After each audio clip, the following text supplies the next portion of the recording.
What were your most productive work years? If you read this week's Torah portion, Parshat Naso, we learn about the various Levite clans. There were 3 of them, each of them having very specific job descriptions. In all cases, the Levites worked in the temple from the age of 30 until the age of 50. What were they doing before 30? They were training. What were they doing after 50? The Mishnah tells us that the age of 50 is an age for consultation. In other words, after 50, you become a consultant. It just so happens that today is my 50th birthday.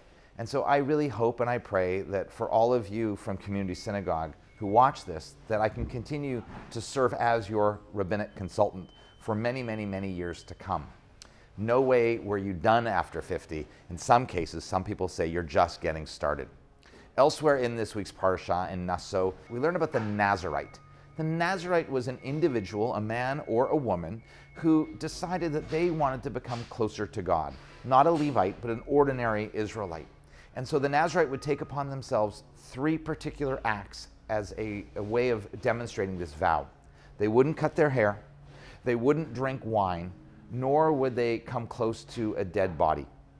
In all of these cases, these were acts that demonstrated their vow. Afterwards, however, the Torah tells us that the person was to bring a sin offering.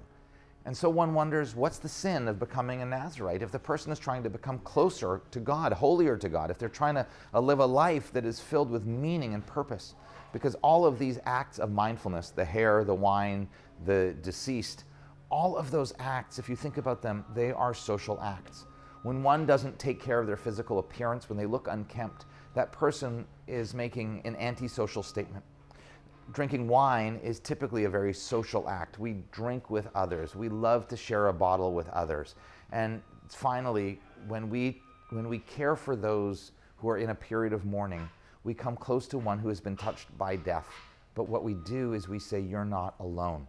All the acts of one becoming a Nazarite are all acts that one does by themselves, and it separates one from the community.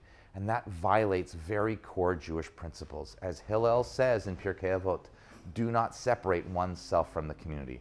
We are Community Synagogue. We love to find ways to come together as a community.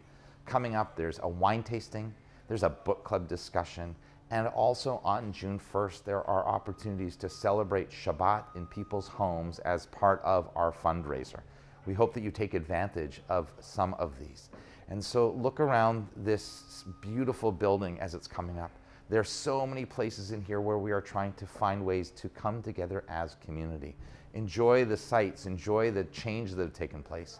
And as we approach Memorial Day weekend, the unofficial start of summer, I end with the words that are also found in this week's parasha. May God bless you and keep you. May God's light shine upon you. And may God's face be lifted up to you to ultimately grant you peace.